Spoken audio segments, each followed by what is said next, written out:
The silence of the solar system was not peaceful. It was the heavy, terrifying silence of a predator watching its prey. On the bridge of the UES Ardent, the main lights were dimmed, casting long, nervous shadows across the metal floor. Captain David Kim stood with his hands clasped tightly behind his back.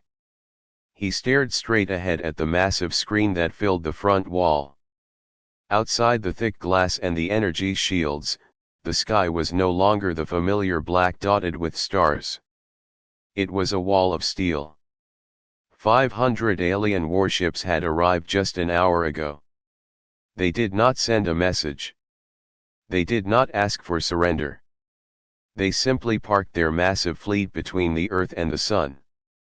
Their sheer size was enough to block out the sunlight, casting a long, cold shadow over the North American continent below. David was a man who had spent 30 years in space. He had seen pirates, asteroid storms, and the strange beauty of a nebula. But he had never seen anything like this. The alien ships were black, sharp, and organic-looking, like giant insects made of metal. They sat there in the void, pulsing with a faint purple light. "Report," David said. His voice was calm, but inside, he felt a cold knot of fear. Lieutenant Jason Park sat at the tactical station. He was a young officer, usually full of energy, but now his face was pale and sweat dripped down his forehead. His hands moved over the holographic controls, but he stopped every few seconds to look up at the screen in horror. "The enemy fleet is not moving, Captain," Jason said, his voice shaking. "But their energy levels are rising. The flagship in the center is charging a weapon. The power reading it's off the charts.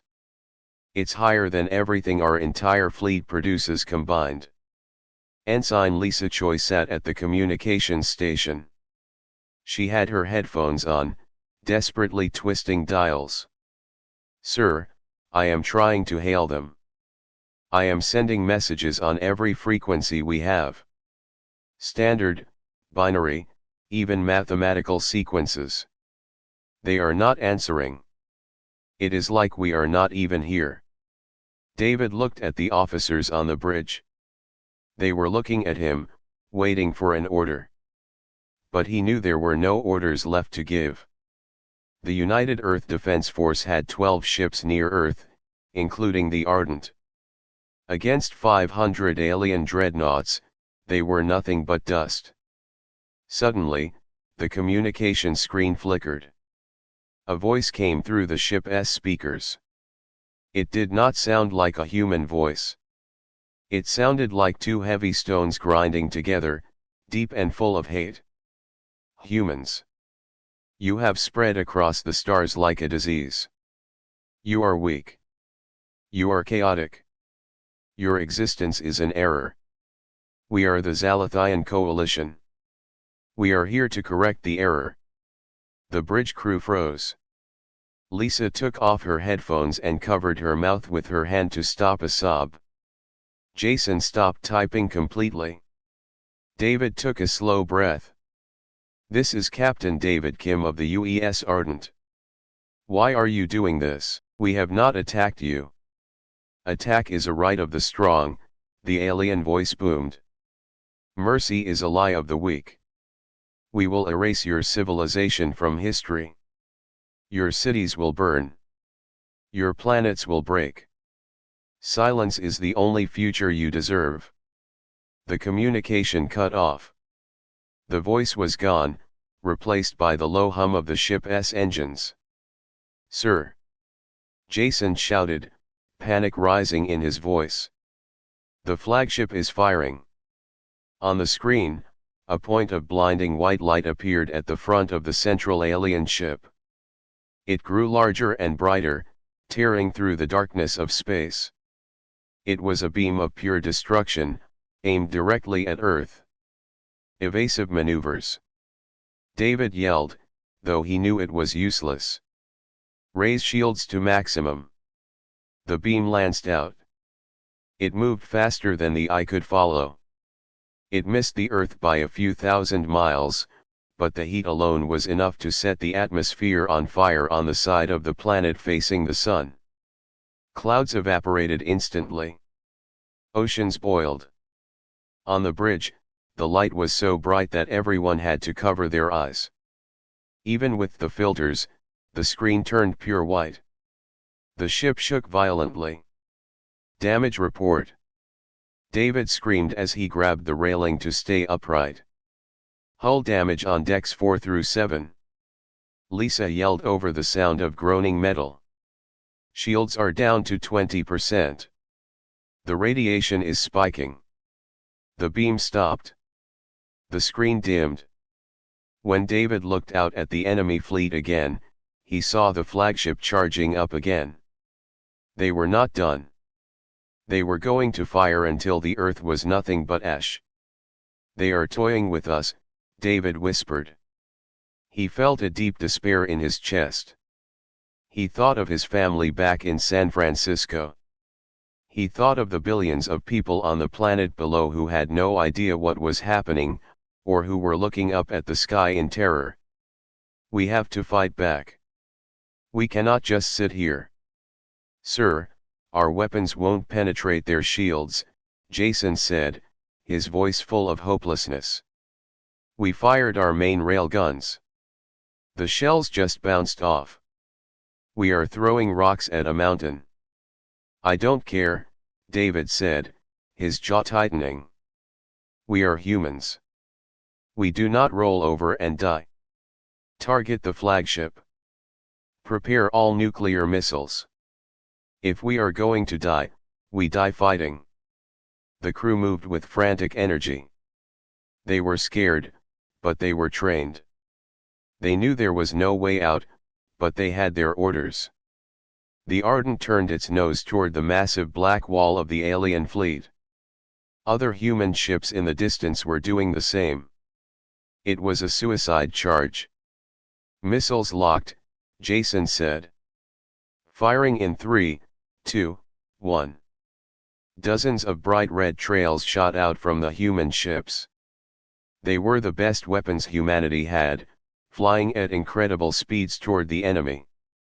For a moment, David felt a surge of hope. Maybe, just maybe, they would hit something. But the aliens did not even move to dodge. As the missiles got close, invisible purple shields flared up around the alien ships. The missiles hit the shields and exploded harmlessly. It was like fireworks against a brick wall. No effect, Jason whispered, dropping his head. The alien ships replied immediately. Hundreds of smaller beams shot out from the fleet. They targeted the human ships one by one. To David's left, the UES Valor was hit. It broke in half instantly, exploding in a silent fireball. Then the UES Liberty vanished. We are next, Lisa said, her voice flat. Captain, it has been an honor. David closed his eyes. He waited for the end. He waited for the cold vacuum to take him. Just then, a flashing red light appeared on Jason's console. It was a proximity alarm, but it was different from the others. It was a signal from near the moon. Sir, Jason said, confused. I am reading a gravitational distortion behind the moon. It is massive. A reinforcement fleet, David asked, opening his eyes. No, sir, Jason said, typing furiously. The energy signature is strange. It's unstable. And the code, it is using an old Earth frequency. Its code, old iron. Code, old iron, David repeated. That code hadn't been used for 3 centuries. It was a distress code from the First War. What is coming through? The sensors began to scream. On the edge of the screen, near the dark side of the moon, space began to tear. A blue vortex opened up, swirling with energy. Something was coming out. It is a ship, Lisa said, squinting at the sensor data. But it is small. It is a frigate class. A frigate, David thought. Against 500 dreadnoughts, one more ship would not make a difference. But as the ship emerged from the vortex, David felt a chill run down his spine. It was not a modern ship. It was old. The hull was scarred and patched, painted a dull gray that had faded over the years. It looked like a ghost from the past. It is the UES Vigilant, David whispered. He had read history books. The Vigilant vanished during the Expansion War 300 years ago. It was a legend. It can't be. That ship is a ruin. Sir, Jason said, his eyes widening. Look at its speed. It is accelerating that is impossible. If they turn that fast, the crew should be jelly. The Vigilant did not slow down. It did not try to hail the aliens. It did not try to talk. It just flew straight at the center of the Zalathian fleet. It was a rusty speck of dust charging into a hurricane of steel. What are they doing? Lisa asked. They are attacking, David said, unable to believe his own eyes. They are actually attacking. The alien ships noticed the newcomer. They turned their weapons toward the single, rusty frigate. David watched, waiting for the Vigilant to be destroyed instantly. It was the logical outcome. One ship against an armada was suicide. But the Vigilant did not explode. As the alien beams hit the old ship, the light simply splashed across its hull. The metal glowed red hot for a second and then cooled. The frigate plowed through the fire, unharmed. Shields are holding at 100%, Jason said, his voice full of disbelief. No, wait. They don't even have shields up. That is just the hull armor. It is thicker than a station. Open a channel, David ordered. All frequencies. Let me hear them. Static crackled for a moment, then a voice came through. It was calm. It was deep. And it sounded incredibly bored. This is Commander Andrew Lee of the UES Vigilant, the voice said. Sorry we are late. The wormhole was a bit bumpy. Which one of you ugly ships hit the Earth? David stared at the speaker. The bridge crew stared at each other. For the first time in an hour, the fear on the bridge was replaced by shock and a tiny, flickering spark of hope. The Forgotten had returned, and they were angry. The voice of Commander Andrew Lee hung in the air of the Ardent S bridge, mixing with the smell of ozone and fear. Captain David Kim blinked, unable to process what he had just heard. The voice sounded like a man ordering a sandwich, not a soldier facing 500 alien superweapons. It was calm, dry, and completely out of place.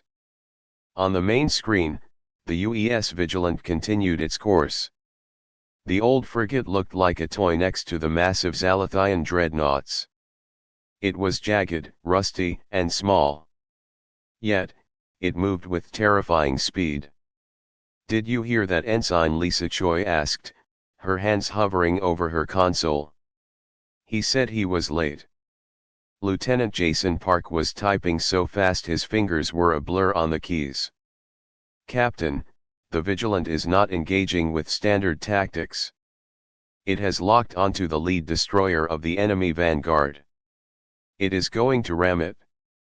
David gripped the railing until his knuckles turned white. Ramming at those speeds, the Vigilant will be vaporized. Calculating impact, Jason said, his voice tight. No sir. The Vigilant's mass density is wrong.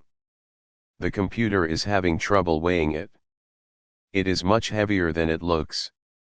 It's like a cannonball made of neutron star material wrapped in tin foil. The distance between the frigate and the alien fleet closed in seconds.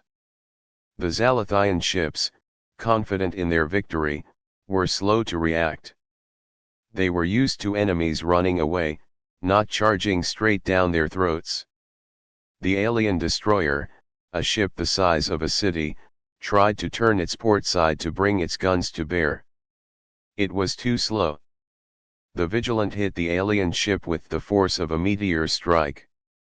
There was no sound in the vacuum of space, but the visual impact was sickening. The rusty bow of the frigate did not crumple.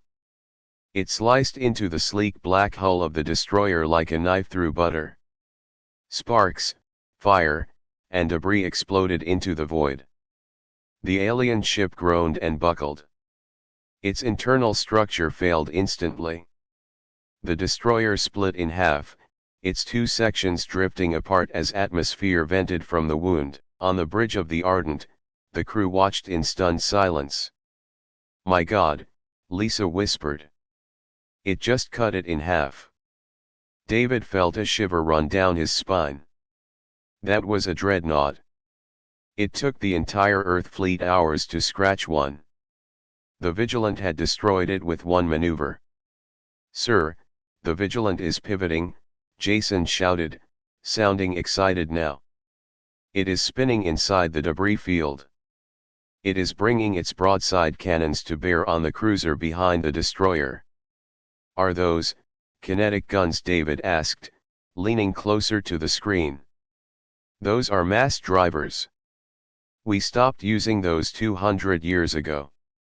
"Yes, sir," Jason confirmed. "But look at the muzzle velocity." The side of the Vigilant opened up, revealing a row of old-fashioned gun barrels. They glowed with a strange blue energy. Then, they roared. Shells the size of cars shot out, moving so fast they blurred the air. They slammed into the next alien ship, a heavy cruiser. The shields flared and died instantly. The shells punched through the hull and detonated inside. The cruiser blew apart from the inside out, sending massive chunks of metal flying in all directions. "Target destroyed," Jason said, a grin forming on his face. "That is 498 to go." "Open a channel," David ordered. He had to talk to this Commander Lee.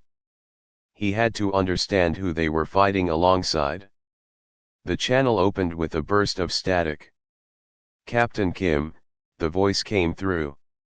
"Are you just going to watch the show, or are you going to join in? I don't have all day.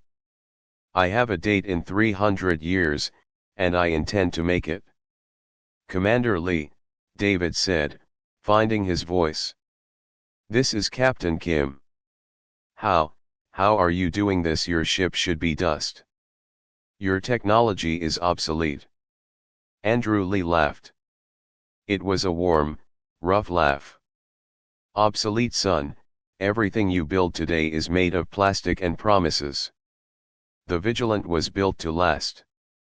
We found a few upgrades while we were lost in the drift.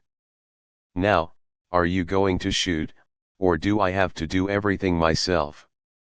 David looked at his tactical map. The enemy fleet was confused. Their formation was breaking as they tried to turn their attention to the little ship that was biting their ankles. The Zalathians were not used to taking damage. They were bullies, and bullies were always confused when someone hit back. "Mr. Park," David said, standing up straight. "Target the ships the Vigilant has engaged. Their shields are fluctuating." "Aye, Captain," Jason shouted. "Firing solution locked. Ms. Choi, tell the rest of the fleet. Ignore the big ships. Focus fire on anyone the Vigilant hits. We are hunting in a pack now." Lisa nodded, her face determined. "Message sent, sir. The UES Liberty's surviving wing is responding. They are moving in." The Ardent shook as its main engines roared to life. David pointed the ship toward the fight. "Let's go." The battle changed. Before, it was a slaughter. Now, It was a fight. The Vigilant was the spearhead, the angry wolf nipping at the heels of the enemy herd. It moved in ways that physics should not allow. It would disappear from one spot and reappear 1,000 miles away in the blink of an eye. It was not a smooth teleport like the modern ships used, it was a violent tear in space, like the ship was punching reality. Microjump, Jason said, reading the data. They are jumping short distances to dodge fire. How can the crew survive that? Lisa asked. The G-force would kill them. Maybe they are tougher than us, David muttered. The Vigilant appeared right next to a Zalathian battleship. It was so close that the two ships almost touched. The alien ship tried to target the frigate with its point defense guns, but the Vigilant was too close for the big turrets to aim. The frigate deployed what looked like simple mining lasers from its belly. But these lasers were blue-white and incredibly hot. They sliced into the enemy ship's engines like blowtorches through ice. The battleship listed, smoke pouring from its rear. The Vigilant pushed away, firing its thrusters to gain distance just as the battleship's ammunition magazines exploded. Another one down. Jason cheered. Captain, their morale is breaking. The hive mind is stuttering. They don't know how to process this. David watched the chaos on the screen. The Zalathians were firing wildly, hitting their own ships in their desperation to kill the frigate. The black void was lit up with explosions and laser beams. It was a deadly dance, and the Vigilant was leading. This is insane, David said to himself. One ship is holding off 500. It is not just one ship, Commander Lee's voice crackled over the comms again. We are humanity, Captain. We don't know when to quit. Now, watch this. I've always wanted to try this maneuver. The Vigilant dove straight down, flying directly toward the surface of the moon. 24 alien fighters gave chase, swarming like angry hornets. They are going to crash, Lisa said, leaning forward in worry. No, they aren't, David said, his eyes locked on the screen. Look at the thrusters. At the last second, just meters above the gray lunar surface, the Vigilant flipped upside down. Its main engines fired with a brilliance that outshone the sun. The ship used the moon's gravity like a slingshot, shooting back up toward the alien fighters. The frigate rolled as it climbed, its guns firing in a 360-degree arc. It shredded the fighters. One by one, the alien ships turned into fireballs. The Vigilant soared through the debris, unscathed. I never want to play poker against that man, Jason said, shaking his head in awe. Captain, the sensor officer called out. The flagship is charging its main weapon again. It's not aiming at Earth this time. It's aiming at the Vigilant. David looked at the center of the enemy formation. The massive black Leviathan, the heart of the Zalathian fleet, was glowing purple. It was turning its massive cannon toward the tiny frigate. Commander Lee. David yelled into the comms. Break off. The flagship is targeting you. You can't survive a direct hit from that beam. I see it, Andrew Lee replied calmly. Don't worry, Captain. We have a shield. A big one. A big one. David looked at the tactical display. The Vigilant had no active shields. Its reactor output was stable. What is he talking about? The flagship fired. The beam of purple death shot across space, moving faster than sound. It was wide enough to swallow a planet. It was an unstoppable force of nature. It raced toward the Vigilant. Brace for impact. David shouted, even though they were miles away. The beam hit. It engulfed the Vigilant. The small ship vanished inside the purple light. The beam continued on, racing past the moon and out into the deep solar system. Silence fell on the bridge. Jason looked down at his console, his face falling. "Captain, I am losing the signal from the Vigilant. The transponder is gone." David closed his eyes. He felt a heavy weight in his chest. For a moment, they had hope. They had a legend. But legends were just stories, and stories could not survive the reality of war. "They are gone," Lisa whispered softly. "They sacrificed themselves." But before David could say a word, Jason frowned. He tapped the side of his console. "Wait. No. That's not right." "What is it?" David asked. "The radiation," Jason said. "The beam is gone, but there is a high gravitational reading right where the Vigilant was. It's increasing. Look."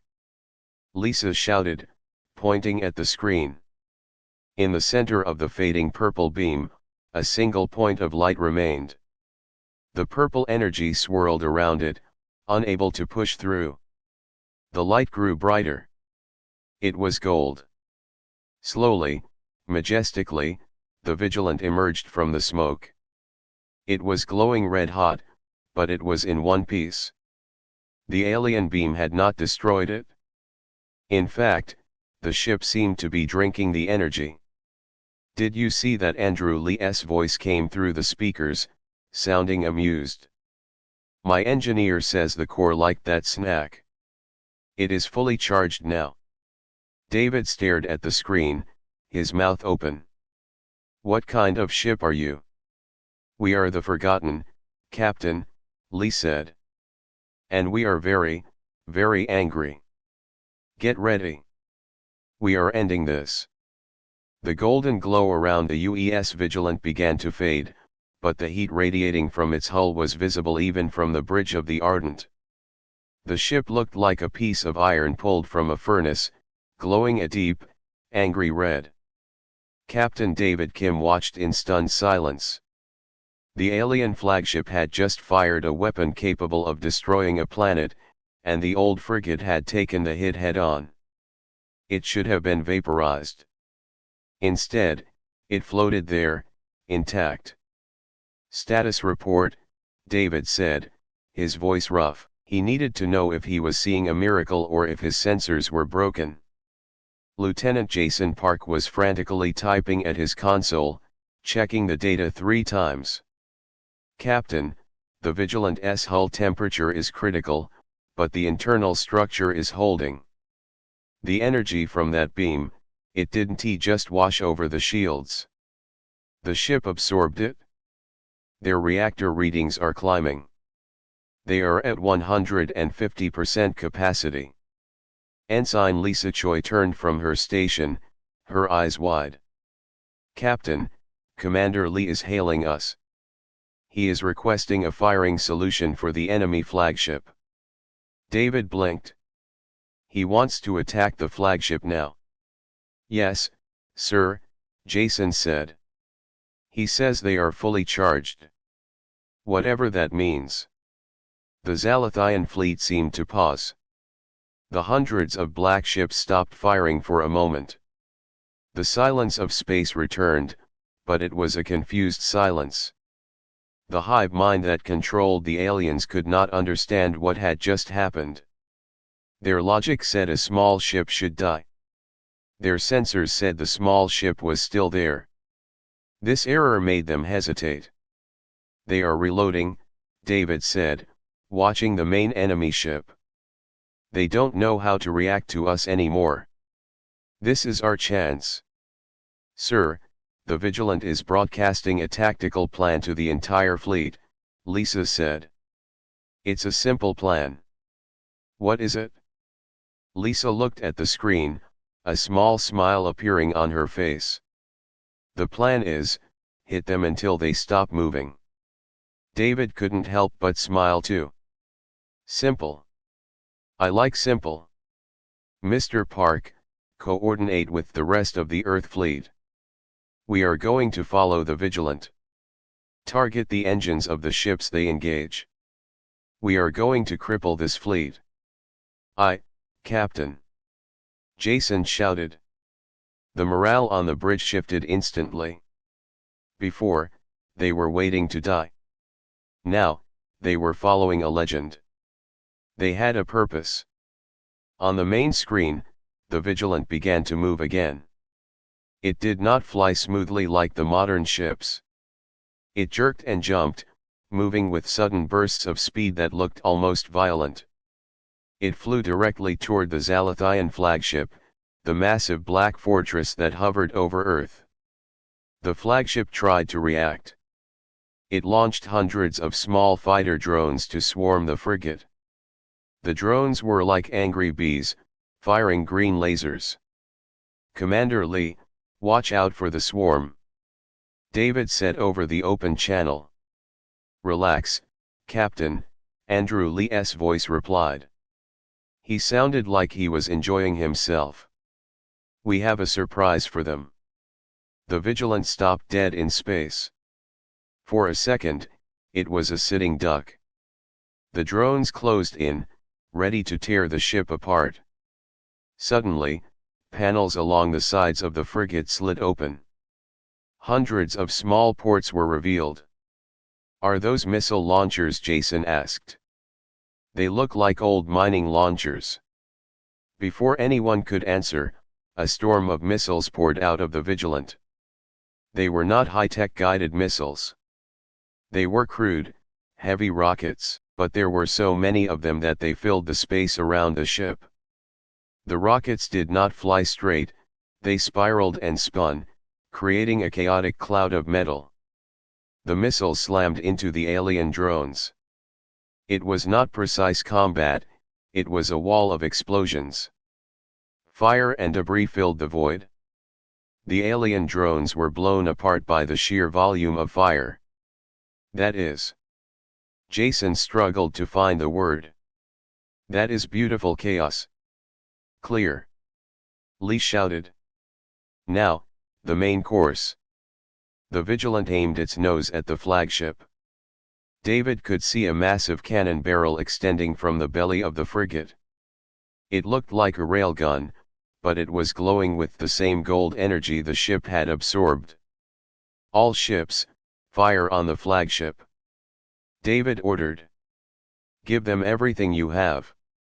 The remaining Earth ships, battered and bruised, rallied. They turned their guns toward the massive enemy.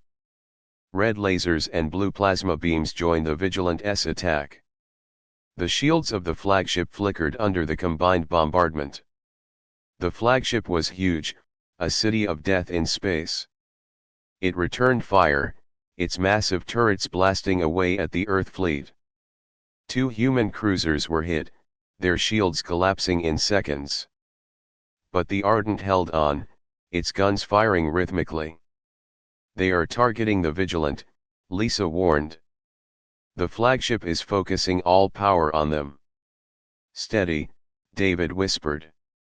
The Vigilant rolled to the left, dodging a massive beam that missed it by inches. The ship shook, but it stayed on course. It was getting closer to the flagship. 10 seconds to range, Jason counted down. The alien ship tried to crush the frigate with its gravity weapons. The space around the Vigilant distorted, pulling at the ship.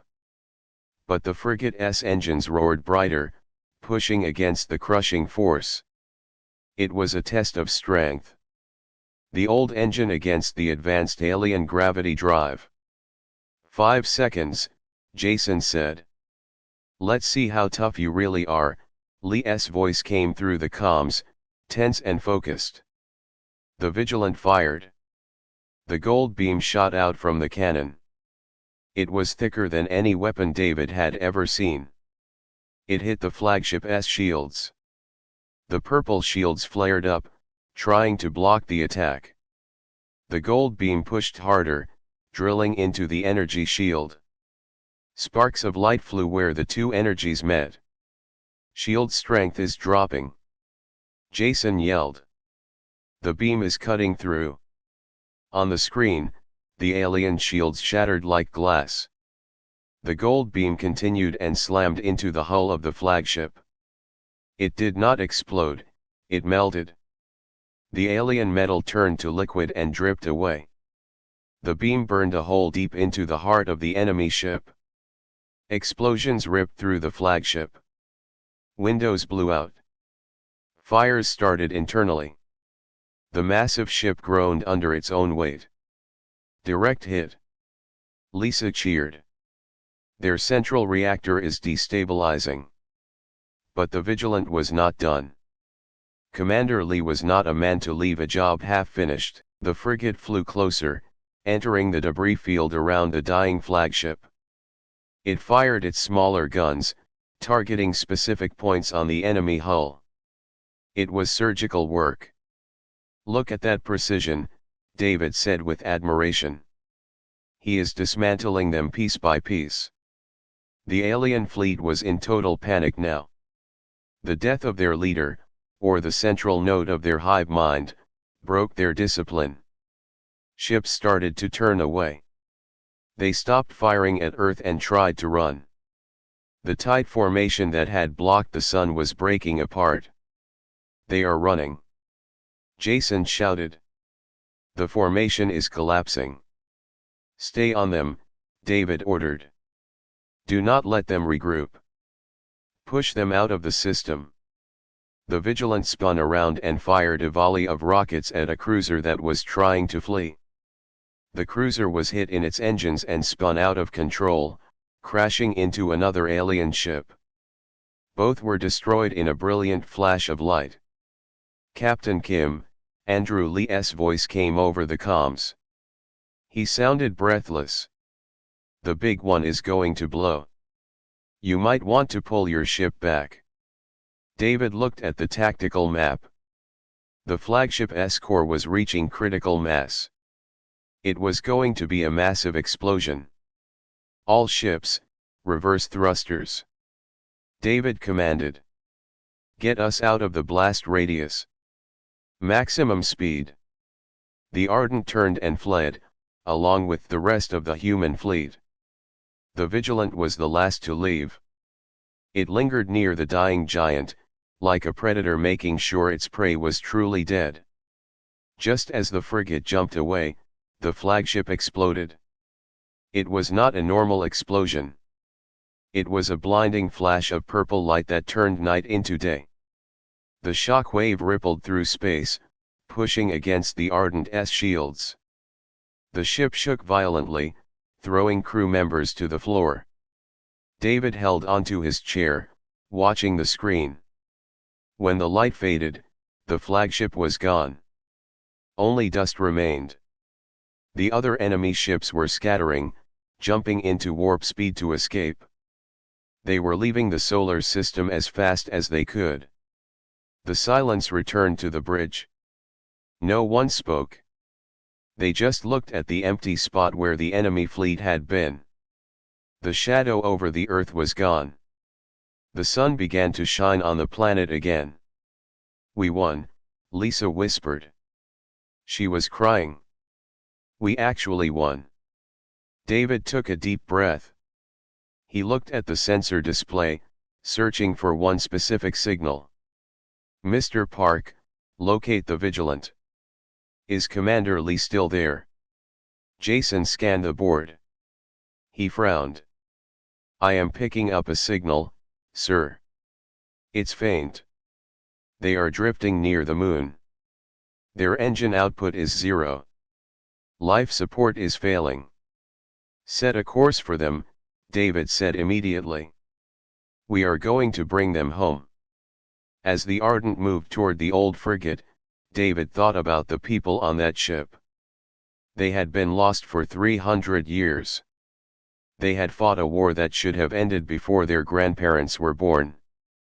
And they had saved humanity today. He remembered the calm voice of Andrew Lee, the way he laughed in the face of death.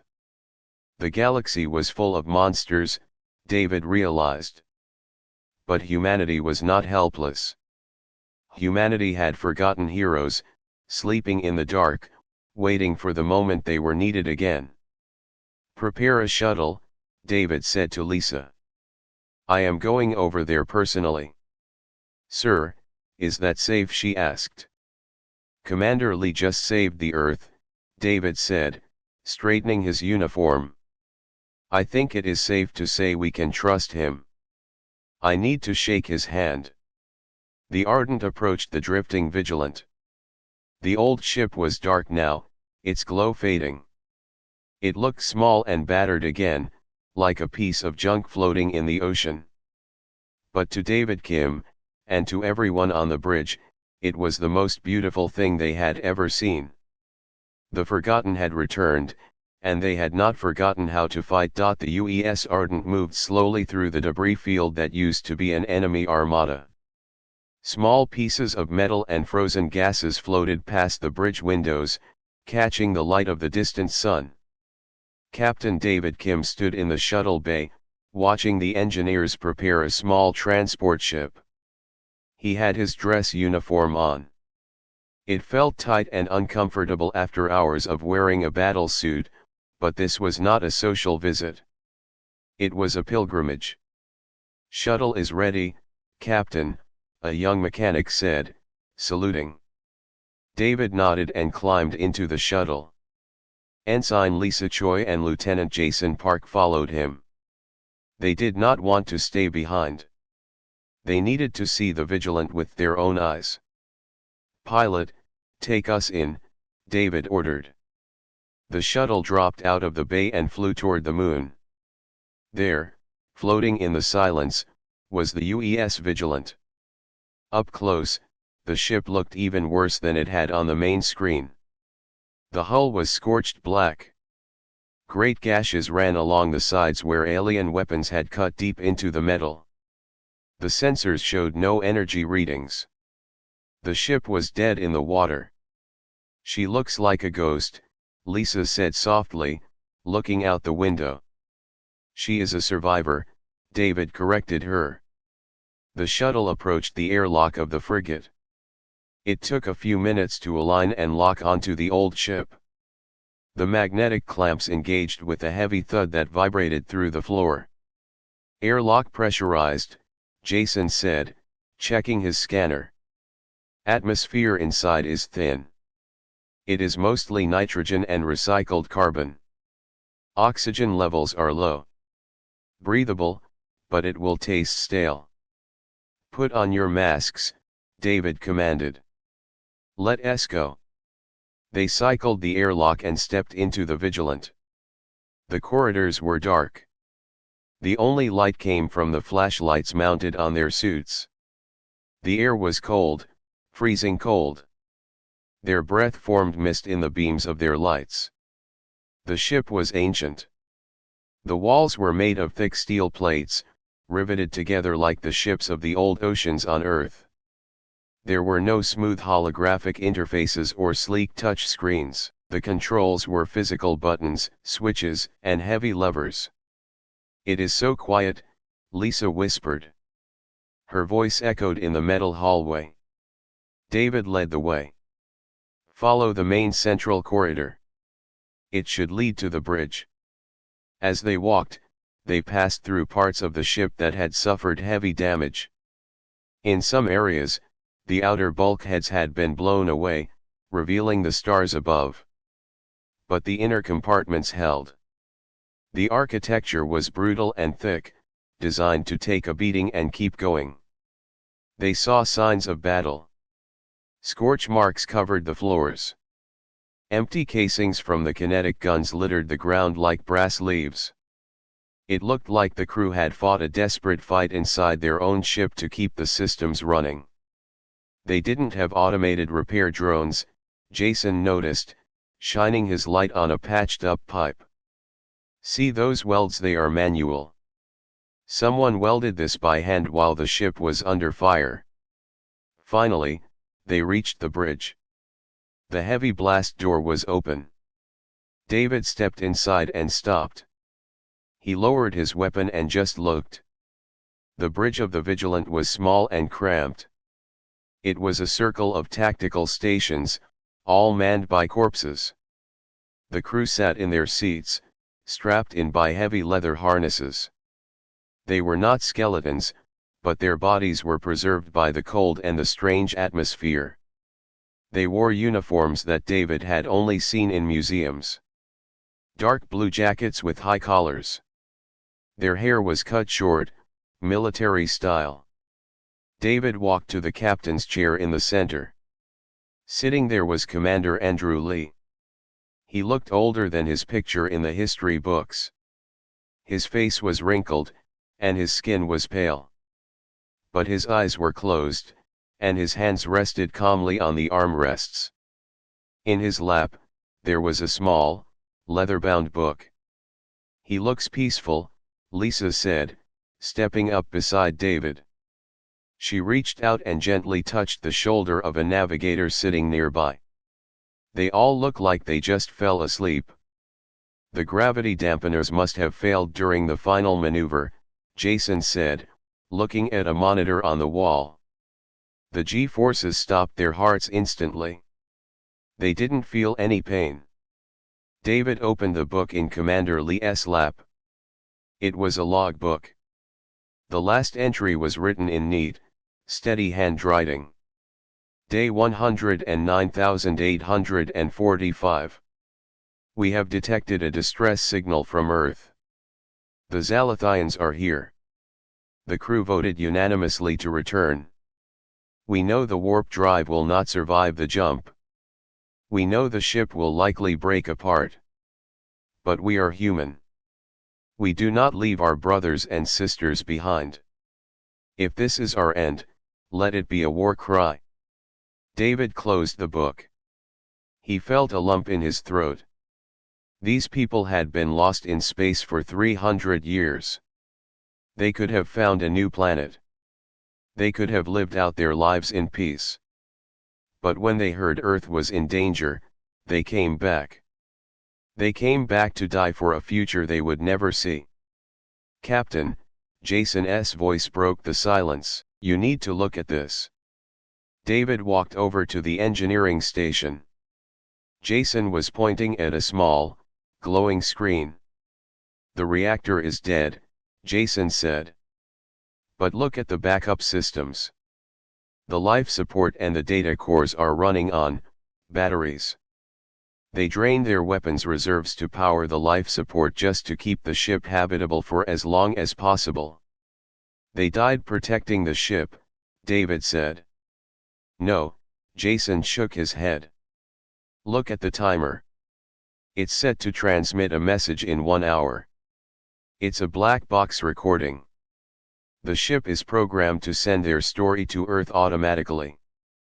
They wanted to make sure they were remembered," Lisa said softly. David stood straighter. He saluted the dead crew. It was a crisp, sharp salute, the kind he hadn't given in years. Lisa and Jason saluted too. "We will remember," David said aloud. "I promise you, Commander Lee. The world will know what you did today." Suddenly, the ship groaned. A loud metallic screeching sound echoed through the hull. "Captain!" Lisa yelled, looking at her scanner. "The structural integrity is failing. The jump and the battle weakened the frame too much. The ship is breaking apart." "Can we stabilize it?" David asked. "No. We have minutes before the hull implodes." "Get back to the shuttle," David ordered. "Move." They turned and ran. The floor shook under their feet. Sparks rained down from the ceiling as the power finally gave out completely. The red emergency lights flickered and died. They ran by the light of their flashlights, jumping over loose debris. They reached the airlock just as a loud snap rang out behind them. The corridor they had just walked through collapsed, crushed by the gravitational stress of the moon. They scrambled into the airlock and cycled the door. The moment they were inside the shuttle, Jason hit the detach button. The shuttle pulled away from the Vigilant. As they watched, the old frigate began to crumble. It started with a crack in the center of the hull. Then, the ship folded in on itself. It did not explode in a fiery ball. It simply collapsed, breaking into pieces that drifted silently toward the lunar surface. It was a sad, undignified end for such a mighty warship. "Goodbye, Andrew," David whispered. He watched the pieces scatter in the dark. "Rest easy." The shuttle turned and headed back to the Ardent. As they flew, David looked at the Earth hanging in the sky. It was blue and beautiful, unscarred by the battle. The sun was rising over North America, chasing away the long shadow. "Sir," Lisa said from the back. She was holding her tablet. "I received the data burst." The black box transmitted early. David turned his chair. "What does it say?"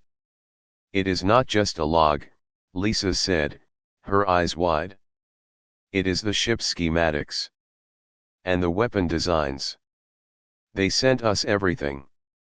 The armor plating, the gravity cannons, the warp core, they gave us the technology to fight back." David smiled. It was a sad smile, but a proud one. The Vigilant was gone, and its crew was dead. But they had left behind a gift. They had given humanity the tools to protect itself. The forgotten frigate had appeared out of nowhere to save them, and even in death, it was providing for the future. "Set a course for home," David said, looking at the stars. "We have a lot of work to do." The battle was over. The 500 ships were gone. But the legend of the Vigilant would live on forever in the history of Earth. And as the shuttle docked with the Ardent, David knew that humanity was no longer just a small player in the galaxy. With the legacy of Commander Lee, they were strong. They were dangerous. And they would never be caught off guard again. The sun shone brightly on the bridge of the Ardent. The shadows were gone. It was a new day. The return to Earth was not the joyous celebration that Captain David Kim had imagined. There were no cheering crowds in the streets, no marching bands, and no ticker-tape parades. The world was still in shock. For hours, the sky had been dark, blocked by the massive alien fleet. The terror of near extinction hung heavy over the planet like a thick fog. When the UES Ardent and the remaining ships of the Defense Force landed at the main spaceport in San Francisco, the silence was deafening. Thousands of people stood behind the safety barriers, their faces turned upward, eyes wide and filled with tears.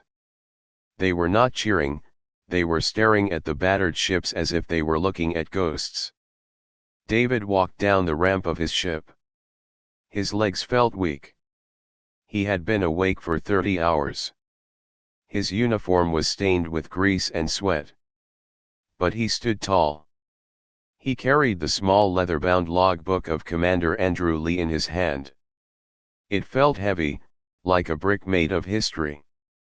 Waiting at the bottom of the ramp was General Miller, the head of the Earth Defense Forces.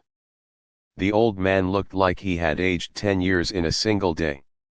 His face was grave, but when he saw David, he snapped a sharp salute. "Captain Kim," General Miller said, his voice rough. "The world saw what you did. You saved us all." David returned the salute, shaking his head slowly. "No, General. I didn't save us. We just held the line. The Vigilant saved us. They did the impossible." General Miller's eyes dropped to the leather book in David's hand. "Is that? This is the last record of Commander Lee and his crew," David said. "They are gone, sir. The ship collapsed just after we evacuated. They gave us one final gift." As David was ushered into a waiting armored car to be taken to the command center, he thought about the crew of the Vigilant.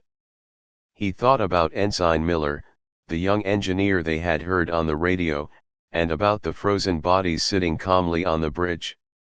They had died alone in the cold void, thousands of light years from their home, fighting for people they would never meet. The drive through the city was eerie. The buildings were dark, the streets were empty of traffic. Everyone was indoors, watching the news, watching the replays of the battle. The footage of the rusty frigate tearing through the alien armada was being played on every screen. The world was trying to understand how a relic from the past had become their savior. When David arrived at the command center, the mood was frantic.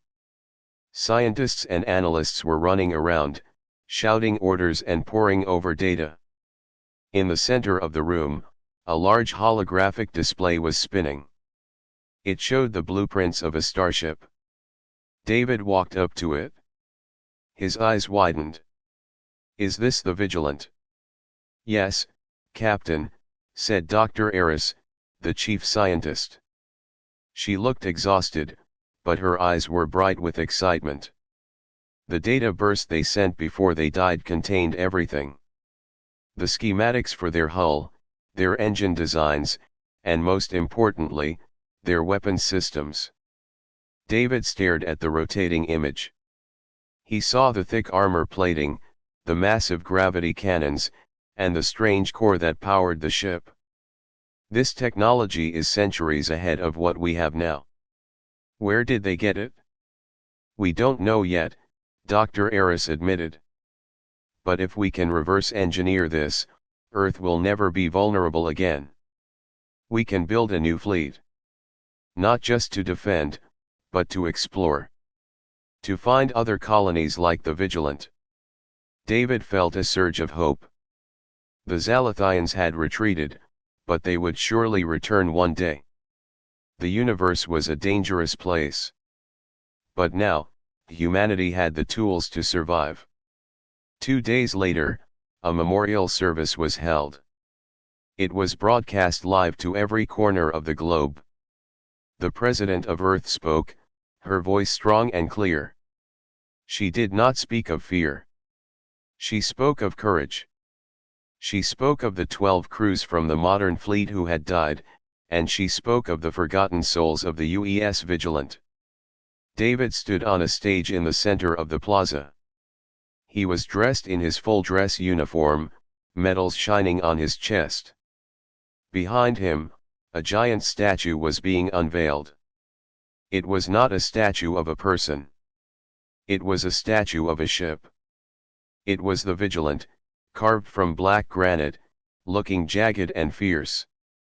"We often look to the future for our heroes," David said into the microphone. His voice echoed across the silent plaza. "We look for new technology, new ideas, and new leaders. But today, we learned that our past is just as important. The crew of the Vigilant did not know us.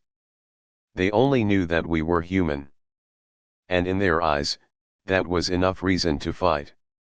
He paused, looking at the sea of faces. "Commander Andrew Lee and his crew taught us something today," David continued.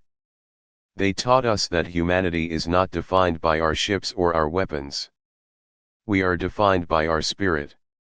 We do not give up. We do not back down. And we never leave our own behind." The crowd erupted in applause. It started as a clapping, but soon grew into a roar. It was the sound of a planet finding its voice again. The fear was gone, replaced by pride. In the months that followed, the Earth changed. The government poured all its resources into the Vigilant program. Shipyards that had been dormant for years were reopened. Thousands of young men and women enlisted in the military, inspired by the story of the ghost ship. The UES Ardent was repaired and upgraded with the new technology derived from the Vigilant. David Kim was promoted to admiral. He was put in charge of building the new fleet. It was a huge responsibility, but he did not carry it alone. Lieutenant Jason Park was promoted to captain and given his own command. Ensign Lisa Choi became the head of tactical operations. They worked together every day, driven by the memory of what they had seen. 1 year after the battle, David stood on the bridge of a new ship. It was called the UES Andrew Lee. It was the first of the new generation of battleships. It was sleek and powerful, but it carried the same rugged spirit as the old frigate. "Admiral," Captain Park said from the tactical station. "All systems are green. The fleet is ready to launch." Admiral Kim looked out the window. The dry dock doors were opening, revealing the stars. The darkness of space did not look scary anymore. It looked like a challenge. "Take us out, Captain," David ordered. "Let's see what else is out there." The giant ship moved forward, followed by hundreds of others. The Zalathians had learned a lesson that day, but so had humanity. The galaxy was big, and it was dangerous. But humanity was no longer the small, weak child hiding in the corner. A forgotten frigate had appeared to save them. It had appeared from nowhere, fought against impossible odds, and vanished into history. But the legacy of the vigilant would never die. It lived on in every ship that flew, in every soldier who wore the uniform, and in the heart of a civilization that now knew its own strength. As the UES Andrew Lee broke orbit and accelerated toward the deep black, the stars seemed to shine a little brighter. They were no longer distant points of light. They were destinations. And humanity was coming. The story of the 500 warships was over. But the story of humanity had just begun.